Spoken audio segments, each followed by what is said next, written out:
அனைவருக்கும் வணக்கம்.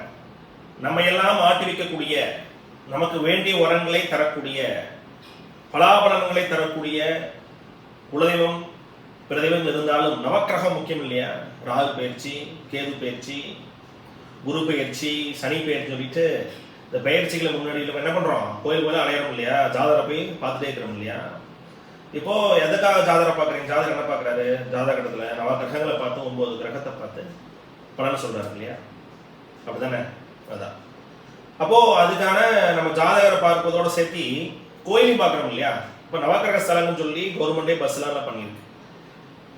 அது மட்டும் இல்லாம இந்த நவக்கிரக ஸ்தலத்துக்கு அங்கெல்லாம் போயிட்டேன், நான் வருஷத்துக்கு 2 டைம் 3 டைம் போறேன், ஆனா எனக்கு பணம் கொஞ்சம் குறைவா இருக்கு, இல்லை எனக்கு மன திருப்தி குறைவா இருக்கு, வேற ஏதாவது திருத்தலங்கள் தான் சொல்லுங்க சுவாமி அப்படின்னு கேட்கறவங்களுக்கு இந்த வீடியோ ரொம்ப முக்கியமான ஒரு பதிவா இருக்கும். அதுல சூரியனார் கோயில் எல்லாருக்கும் தெரியும். கும்பகோணத்தில் இருக்கக்கூடிய சூரியனார் கோயில். சூரியனார் கோயிலுக்கு மாற்று கோயிலாக இருக்கக்கூடியது திருக்கண்டியூர் அப்படிங்க இருக்கக்கூடிய கோயில். திருக்கண்டியூர் அப்படிங்க இருக்கக்கூடிய கோயில் வீரட்டம். திருக்கண்டியூர் வீரட்டம். சந்திர பகவானுக்கு திங்களூர் கோயில் எல்லாருக்கும் தெரியும் கும்பகோணத்துல. அதற்கு மாற்று திருத்தலமாக இருக்கக்கூடிய கோவில்ங்கிறது திருப்பதி வெங்கடாஜலபதி பௌர்ணமி என்ற தரிசனம்.